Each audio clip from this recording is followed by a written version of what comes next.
Halo, kembali lagi bersama Klinik Bimbel. Kali ini kita mau belajar tentang unsur periode ketiga, bagian bab kimia unsur. Jadi, yang perlu kita ketahui awalnya itu adalah unsur-unsur pada periode ketiga itu ada apa aja sih? Nah, di sini dari kiri ke kanan berarti ada Na dengan nomor atom 11, Mg12, Al13, Si14, P-nya adalah 15, S-nya adalah 16, Cl-nya adalah 17, dan Ar itu memiliki nomor atom 18. Nah, kalian untuk memudahkan hafalan bisa membuat singkatan-singkatan. Misalkan, nanti Minggu Ali siap pergi sama calon artis. Atau, Nana manggil Ali si pendek apa misalkan. Nah, pokoknya disesuaikan dengan kalian maunya gimana. Soalnya kalau misalkan kalian mencari singkatan sendiri biasanya akan lebih ingat seperti itu. Nah, kita mulai untuk penjabaran sifat-sifatnya. Yang pertama terkait sifat kelogamannya bagaimana. Kita mulai ya.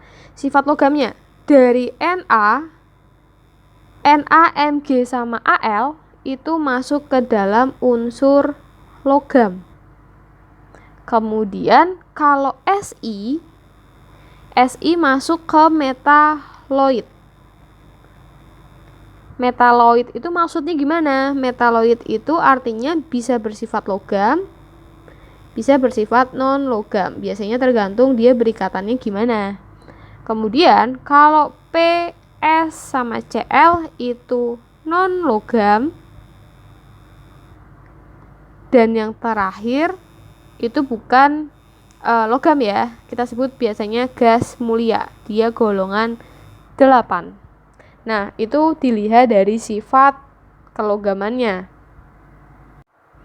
Kemudian kalau dilihat dari reduktor sama oksidatornya, dari Al sampai ke Na, berarti seperti ini ya, itu disebut sebagai reduktor semakin kuat. Kalau reduktor itu artinya apa? Berarti dia mengalami oksidasi. Jadi dia kalau berikatan sama yang lain itu dia bereaksi sebagai oksidasi, sehingga yang terjadi oksidasi itu kita sebut sebagai reduktor.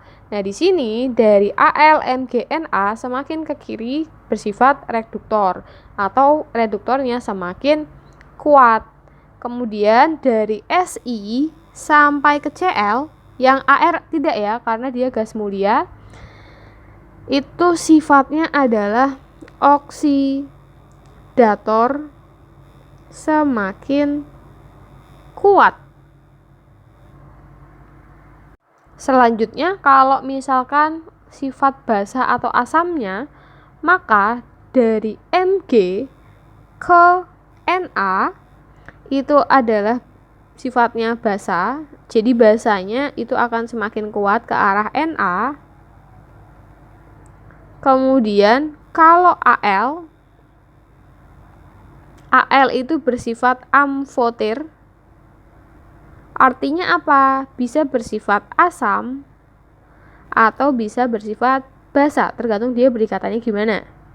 Kemudian kalau dari Si sampai Cl, itu asam oksi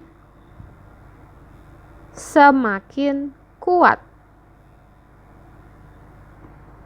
Kita contohkan, misalkan kalau Na berarti bahasanya itu adalah NaOH. Kemudian Mg itu berarti MgOH 2 kali. Nah, itu masuk ke basa. Kemudian kalau asam oksi itu maksudnya kayak misalkan H2SO4 seperti itu. Jadi kalau Si itu H2 biasanya berikatan dengan SiO3. Kemudian H3PO4, lalu H2SO4, lalu HClO4. Nah, kurang lebih urutannya berarti semakin ke HClO4 itu asam oksinya semakin kuat. Selanjutnya, kalau dilihat dari titik didihnya, dari Na ke Al, ya, itu titik didih semakin besar. Jadi nanti bergantung muatannya. Si Na, kalau kalian tahu, Na itu muatannya 1+, Mg itu 2+, Al 3+. Berarti kesimpulannya apa? Kesimpulannya adalah semakin tinggi muatan, ikatan logam semakin kuat.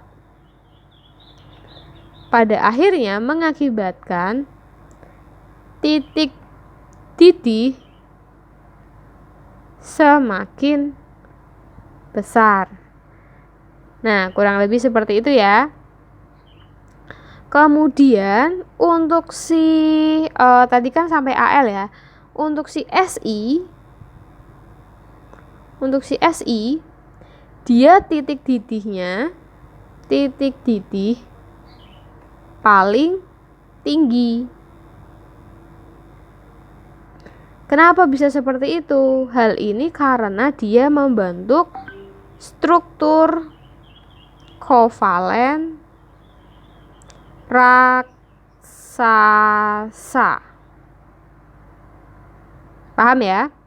Oke, kemudian titik didih dari PS sampai Cl. PS sampai Cl itu titik didih bergantung dari Mr akibat adanya gaya van der Waals. Gaya van der Waals itu dimiliki oleh kovalen polar tetapi yang tidak termasuk ke dalam ikatan hidrogen. Kemudian untuk P itu kalau secara unsur dia bisa membentuk P4. Kemudian kalau S itu bisa membentuk S8. Kemudian kalau Cl bisa membentuk Cl2. Nah, selanjutnya kalau Ar, tadi kan kita belum bahas Ar ya. Kalau Ar itu titik didih paling rendah.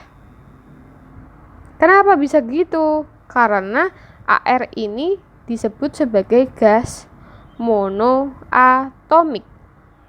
Jadi untuk gas monoatomik itu memiliki titik didih paling rendah. Nah, kalau misalkan tadi kita ngomongin gas atomik, kalau Cl2 ini kita sebut sebagai gas diatomik karena ada 2. Kayak misalkan Cl2, H2, I2 itu masuk ke diatomik. Tapi kalau P4 sama S8 itu masuk ke dalam molekul poliatomik. Poli itu banyak. Kemudian untuk unsur Na, Mg sama Al itu dia membentuk kristal logam strukturnya. Sampai situ paham ya? Kemudian yang terakhir dari Na sampai ke Cl, maka kita bisa bilang bahwa semakin tinggi bilangan oksidasinya. Nah, kemarin sudah belajar tentang bilangan oksidasi. Nanti bisa kalian review lagi apa sih bilangan oksidasi itu. Selanjutnya kita akan membahas tentang bentuk dari grafik energi ionisasi periode ketiga. Nah, ini perlu diingat. Jadi, yang pertama itu naik, kemudian akan turun, kemudian dia akan naik lagi, lalu naik lagi, kemudian turun, naik lagi. Ingat ya, jadi naik, kemudian turun, lalu akan naik, kemudian naik lagi, kemudian akan turun lagi, naik, kemudian naik lagi. Oke, gini ya. Jadi naik, turun, naik, turun, naik. dimulai dari Na, Mg, Al, Si, P, S, Cl, lalu Ar. Nah, kenapa Ar yang paling tinggi? Karena Al itu merupakan gas mulia. Gas mulia itu kan elektron valensinya 8, sehingga dia lebih stabil. Maka dia memiliki energi ionisasi paling tinggi. Nah, kalau kalian perhatikan, kenapa sih Mg itu energi ionisasinya lebih besar daripada Al? Mari kita jawab. Jadi, kenapa energi ionisasi Mg itu lebih besar daripada Al? Padahal kalau dilihat dari nomor atomnya, Al itu lebih tinggi. Nah, sekarang kita jabarkan. Mg itu nomor atomnya kan 12. Kemudian Al itu punya nomor atom 13 ya. Al itu 13. Nah, kalian harus konfigurasikan dulu. Misalkan kita menggunakan singkatan konfigurasi biar cepat. Ini kan yang mendekati adalah unsur Ne, B yang bernilai 10 elektron. Ya.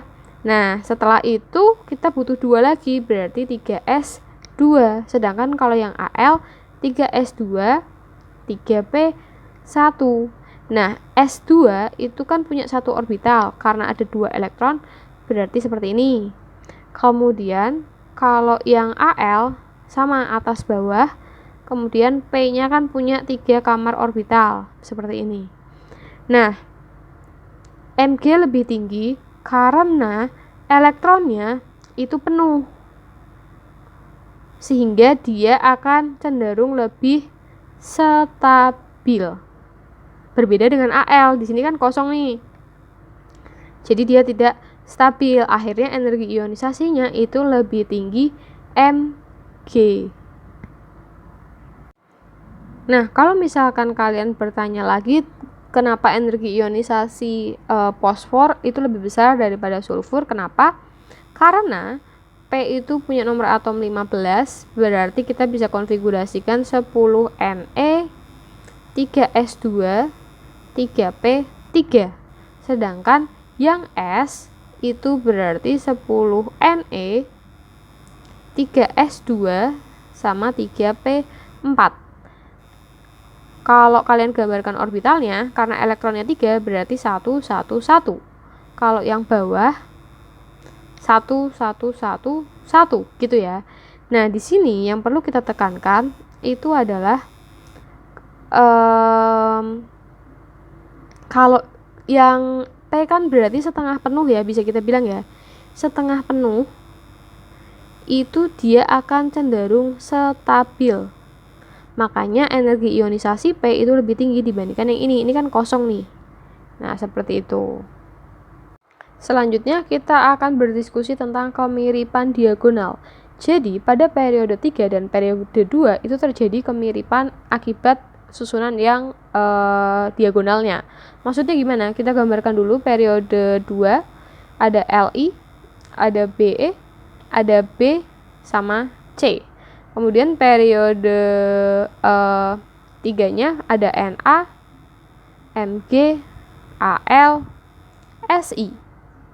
Nah, di sini secara diagonal itu berarti seperti ini, kita lingkari.